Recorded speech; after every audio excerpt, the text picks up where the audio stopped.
Thank you, Majority Leader. Ah, magandang umaga po sa matalik kong kaibigan, the sponsor, and the DTI family. Maiksi lang, kanina na itanong, Mr. Speaker, distinguished sponsor, yung regarding sa pickup na naka-attach sa DTI, may coordination po ba ang DTI regularly sa Securities and Exchange Commission?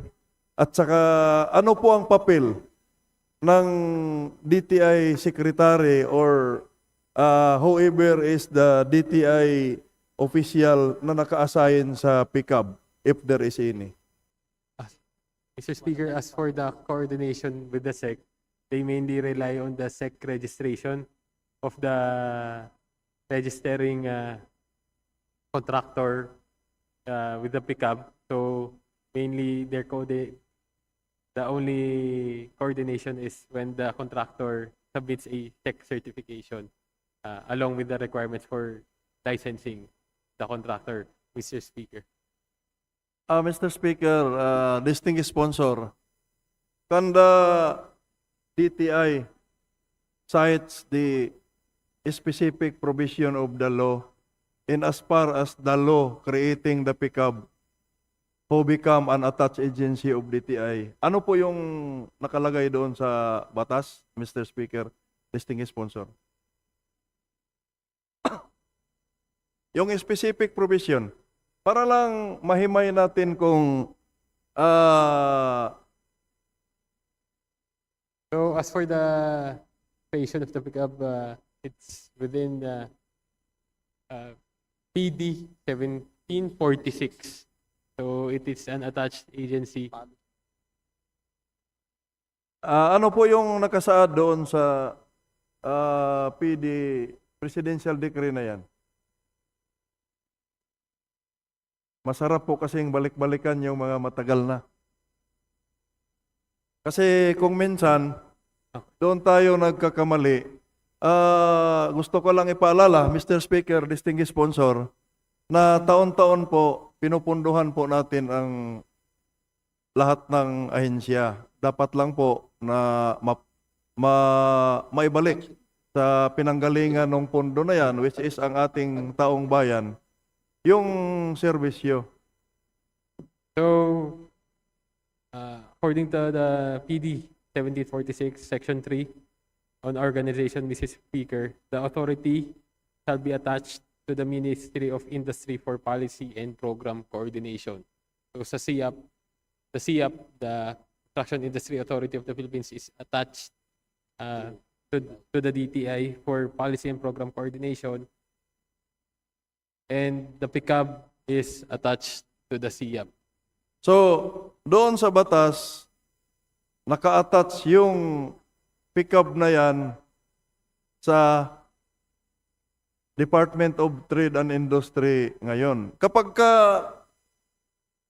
doon sa bahay mo, may isang tao na makitira, kahit ba wala kang patakaran, dahil dumating lang yung tao na yan, hindi mo ba manmanan yung tao na tumira sa bahay mo? Mr. Speaker, distinguished sponsor. Yes, Mr. Speaker. But more on, it is the PICAB is attached to the CIAP. So mainly their relation with the DTAs for policy and program coordination. So Mr. Speaker, distinguished sponsor, pero mukhang ang pupuntahan natin parang hindi makialam si DTI doon sa tao na nakitira sa bahay niya. What if baligtad? Napakaganda yung ginawa ng pickup para sa ating bayan. Ganon din po ba ang gagawin ninyo? Hindi nyo ba ang kinin na yung pickup na yan ay nasa tahanan ng Department of Trade and Industry? So the DTI has already made pronouncements, especially the Secretary made pronouncement that there should be a reform with the Republic Act 4566 regarding the PICAB as to its the composition of its members. So they're taking an active stance to reform the law so that this situation would not happen again, Mr. Speaker. Maraming salamat po, Mr. Speaker, distinguished sponsor, na inunahan mo ako na you are planning, no, to amend that law. So, doon din pupunta yung ano ko. Kung hindi man lang ninyo kayang tingnan regularly yung mga tao na nasa bahay ninyo, mas maigi, paalisin nyo na lang siguro. Am I correct na doon sa amendment na gusto ninyo, ayaw nyo nang ma-attach sa DTI yung agency na yan? So, as for the stance of the DTI, it would be dependent on the wisdom of the House. Since the DTI is within their mandate to regulate the industry, any industry involving the construction industry, it would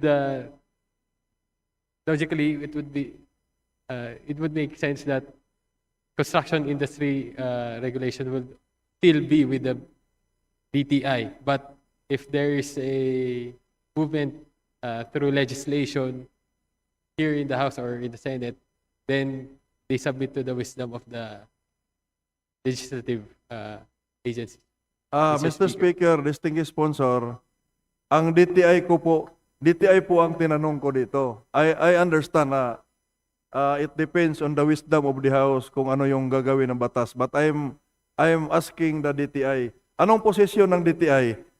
Sa inyo pa rin o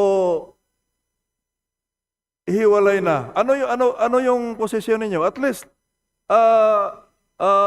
based on this interpellation, alam ng mga membro ng Kongreso ano yung saloobin ninyo. So, as for the DTI, Mr. Speaker, since it is within their mandate to regulate and supervise different industries involving the construction industry, it would mean that their position would be to maintain construction industry development within the DTI. Oh, I agree with that. Kaya lang, may idagdag dapat ninyo, Mr. DTI, distinguished sponsor. Dagdagan nyo na pantayan nyo na kasi nasa tahanan ninyo. And since itong mga kontraktor na to, kahit i-delist mo, ay nagpapalit lang ng pangalan, you should have regularly coordinated with the Securities and Exchange Commission.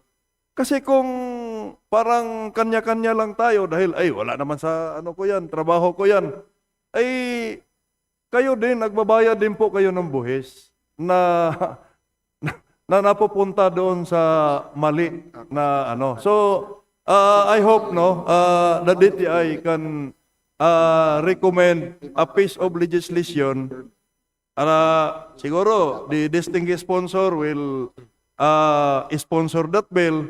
Isa po ako doon sa susuporta sa bill na yan.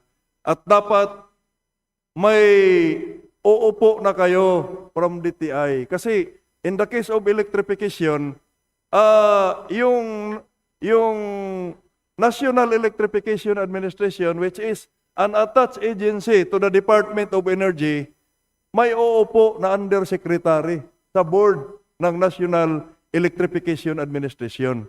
So, kung sa PD na yan, presidential decree na yan, wala man lang, no? Wala man lang attachment yung DTI, basta nakisilong lang, medyo may mali doon. The distinguished sponsor can, may I respectfully request the distinguished sponsor, kung mag-sponsor ka ng bill regarding that, na makonsider yun na mayroong uupo from DTI doon sa board. In the case of the Department of Energy, may undersecretary na umuupo representative of the secretary sa board ng National Electrification Administration. So, yan lang po ang katanungan ko, Mr. Speaker, distinguished sponsor. This representation would like to convey my support, would like to manifest my support to the budget of the Department of Trade and Industry. Thank you, Mr. Speaker.